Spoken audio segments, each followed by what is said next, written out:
Imagine que tu te réveilles un jour avec la réalisation troublante que la vie que tu as menée n'est pas vraiment la tienne. Que chaque décision que tu as prise, chaque croyance que tu entretiens, et même les désirs qui te meuvent, pourraient ne pas provenir du plus profond de qui tu es, mais plutôt des attentes, du conditionnement et des influences invisibles du monde qui t'entoure.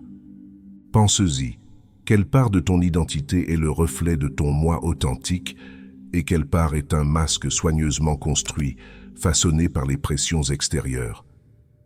Combien de fois as-tu l'impression de simplement jouer un rôle, de vivre selon un scénario écrit par la société, par ton éducation, ou par les peurs qui murmurent à l'arrière-plan de ton esprit? Dans cette vidéo, nous allons explorer l'une des idées les plus profondes de la psychologie. L'idée que la vie ne commence véritablement que lorsque tu te trouves toi-même. Mais que signifie se trouver soi-même? S'agit-il simplement d'acquérir une conscience de soi? Ou y a-t-il un processus plus profond, plus transformateur en jeu? Continue de regarder, car à mesure que nous découvrirons les forces cachées qui façonnent ton identité, tu comprendras pourquoi la plupart des gens ne se trouvent jamais vraiment eux-mêmes et comment tu peux t'en libérer. La dernière idée que je partagerai est la plus puissante de toutes. Elle a le potentiel de changer non seulement la façon dont tu te vois, mais aussi la façon dont tu interagis avec le monde autour de toi. Dès l'instant où nous entrons dans ce monde, nous sommes conditionnés. On nous donne des noms, des identités, des rôles prédéfinis. On nous enseigne ce qui est acceptable et ce qui ne l'est pas, ce qui est récompensé et ce qui est puni. Ce processus est si subtil et graduel que nous le remettons rarement en question. Nous nous adaptons, nous nous conformons et, avec le temps, nous apprenons à réprimer des parties de nous-mêmes qui ne correspondent pas aux attentes placées sur nous. Repense à ton enfance. Y a-t-il eu des moments où tu t'es exprimé librement pour ensuite te heurter à la désapprobation? Peut-être t'a-t-on dit d'être réaliste, d'arrêter d'être trop sensible, ou que certaines émotions et certains désirs étaient inappropriés. Lentement, tu as appris à cacher ces parties de toi-même, à les ranger là où personne ne pouvait les voir. Et ce faisant, tu as commencé à construire un masque, ce que les psychologues appellent la persona. La personne est le visage que nous présentons au monde. Elle nous permet de fonctionner en société, de naviguer dans les relations et d'obtenir l'acceptation. Mais voici le problème. Plus nous nous identifions à ce masque, plus nous perdons contact avec notre vrai moi. Nous commençons à croire que nous sommes la persona, oubliant qu'il y a quelque chose de plus profond en dessous. Et ce n'est que la moitié de l'histoire. Pendant que nous sommes occupés à maintenir notre image publique, quelque chose d'autre se passe sous la surface. Toutes ces parties rejetées de toi-même, elles ne disparaissent pas simplement. Elles forment ce qu'on appelle l'ombre. Si la personne est ce que nous montrons au monde, l'ombre est ce que nous lui cachons.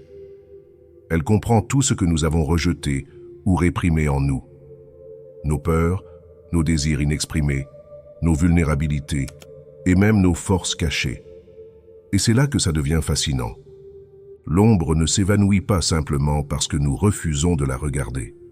Au contraire, elle opère sous la surface, influençant nos pensées, nos comportements et même nos réactions émotionnelles.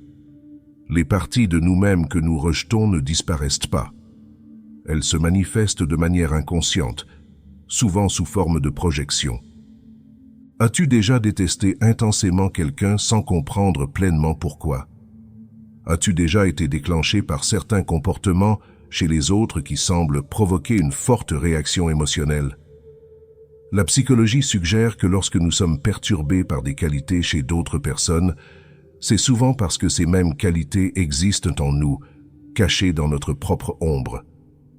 Mais si je te disais qu'au sein de l'ombre se trouve la clé de la véritable découverte de soi, que les parties de toi que tu as réprimées et ignorées ne sont pas tes ennemis, mais plutôt les pièces manquantes de ta totalité. La grande idée ici est la suivante. La croissance psychologique ne consiste pas à éliminer l'ombre, elle consiste à l'intégrer. Il s'agit de regarder dans les profondeurs de ton propre inconscient et d'affronter ce que tu as nié.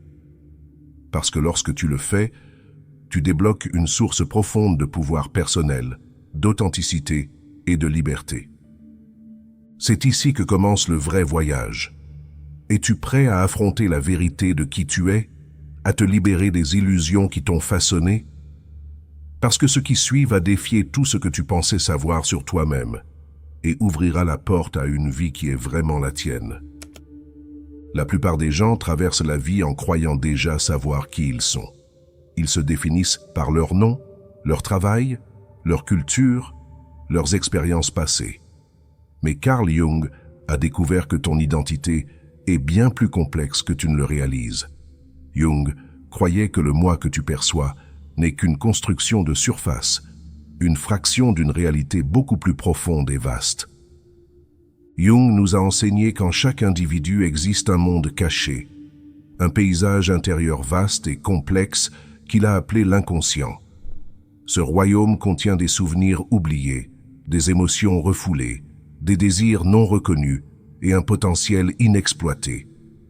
Et selon Jung, la clé pour te trouver véritablement toi-même n'est pas de construire une nouvelle identité, mais de découvrir ce qui a été enfoui en toi. Faisons une pause et réfléchissons. As-tu déjà ressenti un désir profond et inexplicable pour quelque chose de plus? Le sentiment qu'une version plus grande de toi-même attend d'émerger? Jung appelait ce processus l'individuation. Il croyait que le véritable épanouissement ne vient pas de la conformité aux attentes extérieures, mais de l'intégration de tous les aspects de nous-mêmes, le bon, le mauvais, la lumière et l'obscurité. Mais avant de pouvoir intégrer ces parties, nous devons d'abord les affronter. Et c'est là que la plupart des gens s'arrêtent. Pourquoi? Parce que se faire face est inconfortable. Cela demande de regarder des aspects de ta personnalité que tu as longtemps ignorés. Cela exige que tu remettes en question des croyances ancrées, que tu défies tes peurs et que tu affrontes les conflits intérieurs qui ont façonné ta vie.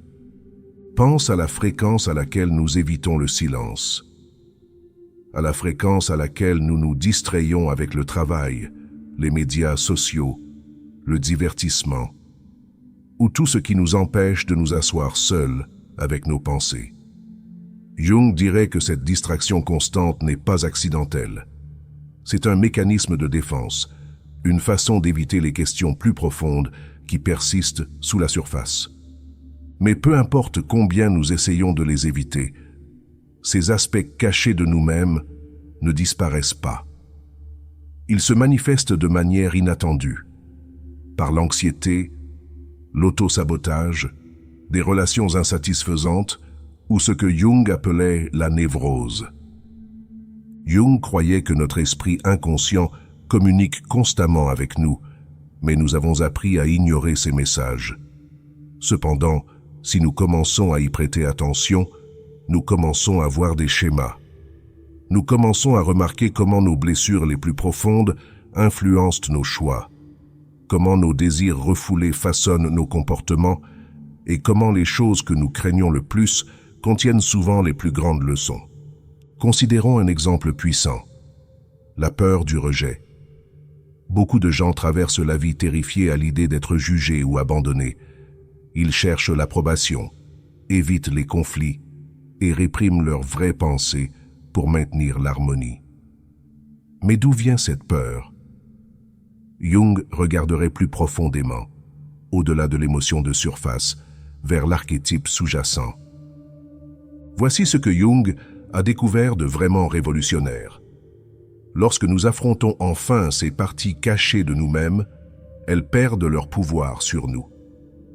Imagine ce que ce serait de vivre sans peur du jugement, d'exprimer ta vérité sans hésitation, de prendre des décisions non pas basées sur ce que les autres attendent, mais sur ce qui résonne profondément en toi. C'est le pouvoir de l'individuation jungienne. Il ne s'agit pas de devenir quelqu'un de nouveau, il s'agit de devenir davantage qui tu es vraiment. Mais comment Jung suggérait-il de commencer? Comment découvrons-nous les forces inconscientes qui façonnent nos vies? Jung a développé plusieurs approches: l'analyse des rêves, l'imagination active, l'expression créative par l'art, et d'autres formes d'exploration symbolique comme moyen d'accéder et d'intégrer l'esprit inconscient. Mais peut-être que l'étape la plus importante est simplement la conscience. Au moment où tu commences à remettre en question tes pensées, tes réactions et tes croyances profondes, tu fais déjà les premiers pas vers ce que Jung appelait l'individuation. Au moment où tu cesses de fuir l'inconfort et commences à l'affronter avec curiosité, tu commences à récupérer ton vrai moi. Voici une vérité que Jung a découverte et que la plupart des gens ne saisissent jamais.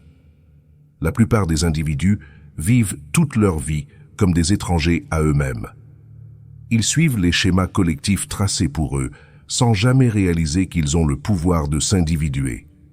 Ils répriment leur vraie nature sans jamais réaliser que leur plus grande force réside dans l'acceptation de leur psyché entière.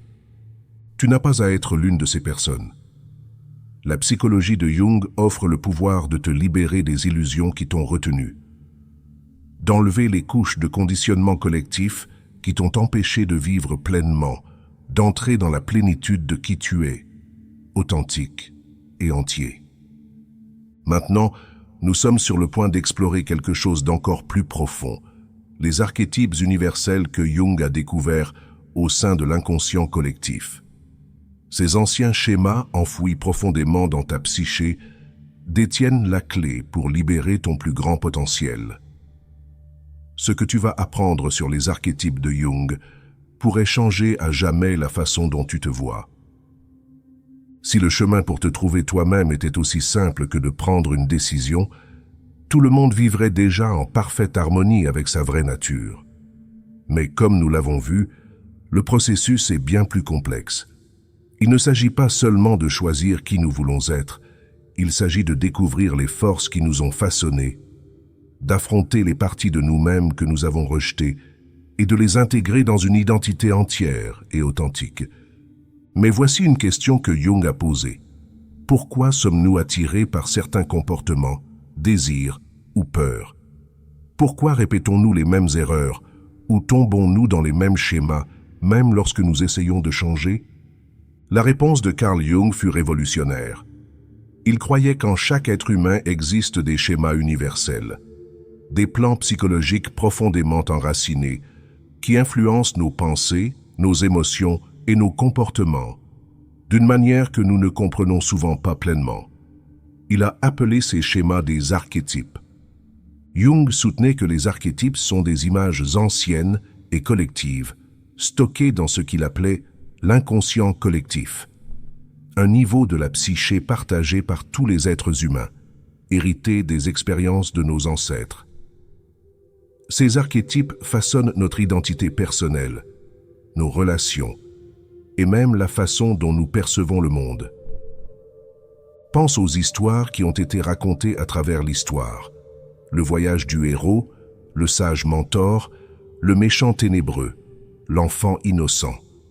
Ces personnages apparaissent dans les mythes, les religions, la littérature et même dans nos rêves. Jung a reconnu qu'ils ne sont pas seulement fictifs, ils représentent des forces psychologiques qui existent en chacun de nous.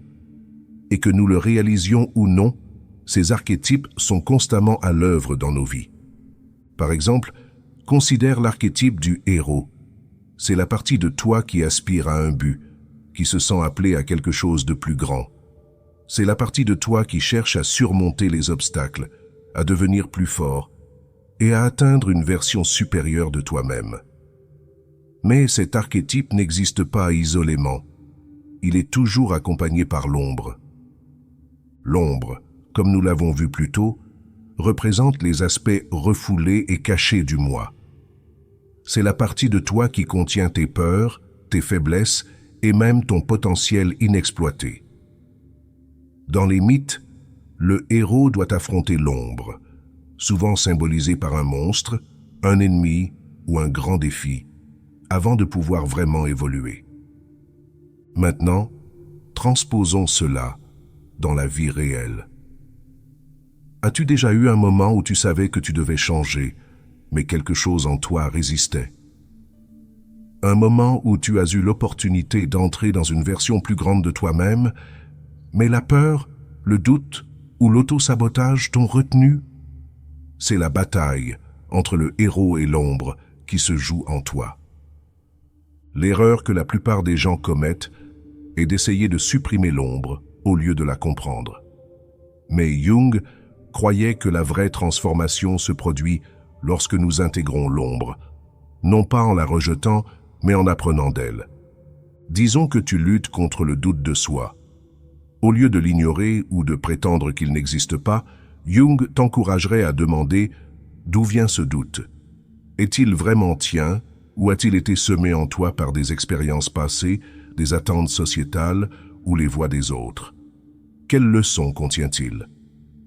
Se pourrait-il qu'au sein de ton doute, il y ait en fait une force cachée, telle que l'humilité, l'introspection ou la capacité de voir les choses sous plusieurs angles? Lorsque nous commençons à voir nos luttes, non pas comme des faiblesses mais comme des messages de l'inconscient, tout change. Mais les archétypes vont au-delà du héros et de l'ombre. Jung a identifié de nombreuses autres forces en nous, chacune ayant son propre rôle dans la formation de notre identité. L'une des plus puissantes est l'archétype de l'anima et de l'animus. Jung croyait qu'en chaque homme existe une part féminine cachée, l'anima, et en chaque femme existe une part masculine cachée, l'animus. Il ne s'agit pas de genre au sens physique, mais de l'équilibre des énergies en nous. L'anima représente l'intuition, l'émotion, la créativité et la connexion profonde avec l'inconscient. L'animus représente la logique, la structure, la discipline et l'affirmation de soi. Lorsque ces deux forces sont en équilibre, une personne se sent entière. Mais lorsqu'elles sont déséquilibrées, un conflit intérieur surgit. Par exemple, un homme qui rejette son anima peut avoir du mal à exprimer ses émotions, craignant la vulnérabilité comme une faiblesse. Une femme qui rejette son animus peut avoir du mal à s'affirmer, hésitant à prendre le contrôle de sa propre vie. Mais lorsque ces énergies sont embrassées plutôt que réprimées, elles deviennent une source d'immense force. Et cela nous conduit à l'une des découvertes les plus importantes de Jung. Pour te trouver toi-même, tu dois embrasser toutes les parties de toi, la lumière et l'obscurité, le masculin et le féminin, le connu et l'inconnu. L'individuation ne consiste pas à devenir quelque chose de différent, elle consiste à devenir entier. Mais il y a une dernière pièce à ce puzzle, une dernière révélation de Jung qui lie tout ensemble. Et c'est peut-être la plus puissante de toutes. Parce que le plus grand obstacle pour te trouver toi-même n'est pas seulement la peur, ou le doute, ou le conditionnement externe. C'est quelque chose de bien plus profond, quelque chose caché dans le tissu même de la façon dont nous percevons la réalité elle-même. Et dans la partie suivante, nous allons le découvrir. Ce que tu vas entendre va défier tout ce que tu pensais savoir sur toi-même et pourrait bien changer ta vie pour toujours. Tout au long de cette exploration, nous avons examiné les forces cachées qui façonnent ton identité, les masques que tu portes, l'ombre que tu réprimes et les archétypes qui influencent tes pensées et tes comportements. Mais nous devons maintenant affronter l'illusion la plus profonde de toutes, l'illusion du moi. Tu vois, la plupart des gens traversent la vie en supposant que leur identité est fixe, qu'ils sont un moi unique et immuable qui se déplace dans le temps, façonné par les souvenirs et les expériences. Mais Jung, ainsi que de nombreux grands philosophes et mystiques, a compris quelque chose de radical. Le moi n'est pas une entité statique. Il est fluide, en constante évolution, et bien plus grand que ce qu'on nous a fait croire. Et si la version de toi avec laquelle tu t'identifies en ce moment n'était qu'un fragment de quelque chose de beaucoup plus vaste. Et si la personne que tu penses être n'était qu'une expression d'une conscience illimitée qui évolue depuis des siècles à travers les vies, à travers la sagesse et l'expérience héritée. Jung a exploré cette idée à travers le concept du soi, non pas le petit moi égocentrique qui s'accroche aux étiquettes et aux peurs, mais le vrai soi, la totalité de qui tu es, au-delà des illusions de l'identité. Et cette prise de conscience est à la fois libératrice et terrifiante, car elle signifie que tout ce que tu as cru être, toutes les peurs, les limitations, les histoires que tu te racontes, n'est pas la vérité complète. C'est simplement une construction, un cadre temporaire bâti par l'esprit. Et voici la vérité la plus puissante de toutes.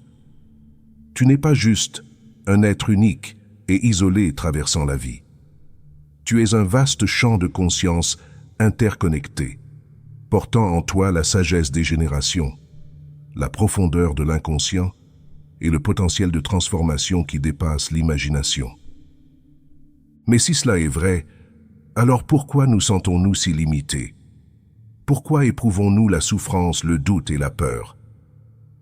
La réponse réside dans l'ego. L'ego n'est pas l'ennemi, c'est simplement la partie de l'esprit qui crée un sentiment de séparation. C'est la voix dans ta tête qui dit « Voici qui je suis et voici qui je ne suis pas ». Il construit des murs, définit des frontières et te maintient attaché à des schémas familiers. Et bien que l'ego serve un but, il est aussi le plus grand obstacle à la découverte de soi. Parce qu'en vérité, tu n'es pas limité à une seule identité. Tu es un être en constante évolution. Et au moment où tu cesses de t'accrocher à l'idée de qui tu penses être, tu débloques des possibilités infinies. Mais comment faire cela? Comment dépasser l'illusion du moi et entrer dans la plénitude de ton existence? Jung a offert un chemin qui demande du courage, une introspection profonde et une volonté d'abandonner tout ce que tu pensais savoir sur toi-même. Premièrement, embrasse l'inconnu. La plupart des gens craignent l'inconnu parce qu'il représente l'incertitude. Mais l'inconnu est là où la croissance se produit. C'est là où la transformation a lieu. Lorsque tu cesses de résister aux mystères en toi et que tu t'y penches plutôt avec curiosité, tu commences à voir le monde et toi-même avec de nouveaux yeux. Deuxièmement, libère-toi de l'attachement aux étiquettes. Tu n'es pas seulement ton nom. Tu n'es pas seulement ton travail, ton passé ou ta personnalité. Tu es quelque chose bien au-delà de toute définition. Lorsque tu lâches les identités rigides, tu crées de l'espace pour que quelque chose de plus grand émerge. Troisièmement, écoute l'inconscient. Tes rêves, tes instincts, tes intuitions profondes, ils ne sont pas aléatoires. Ce sont des messages du soi, te guidant vers la totalité.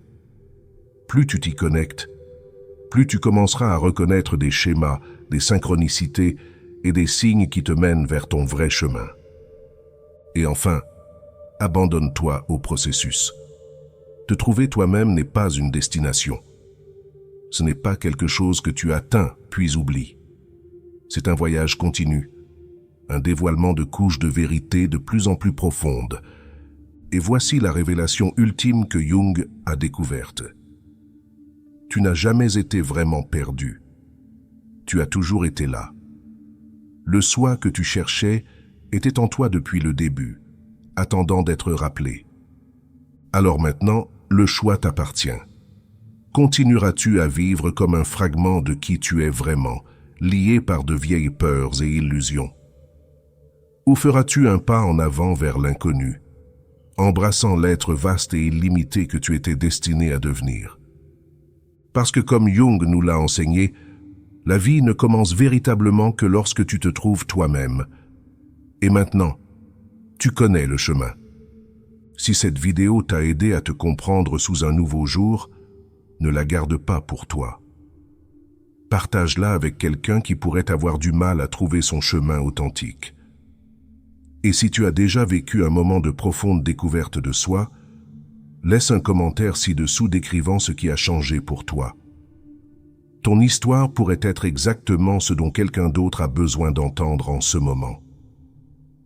Rappelle-toi, le voyage vers ton vrai soi n'est pas seulement pour toi. Lorsque tu deviens entier, tu aides les autres à trouver leur chemin aussi. Et c'est ainsi que nous changeons le monde, une âme éveillée à la fois. Abonne-toi pour plus de vidéos qui t'aideront à comprendre les profondeurs cachées de ton esprit et à libérer ton plus grand potentiel. Parce que ce n'est que le début de ce qui est possible lorsque tu te trouves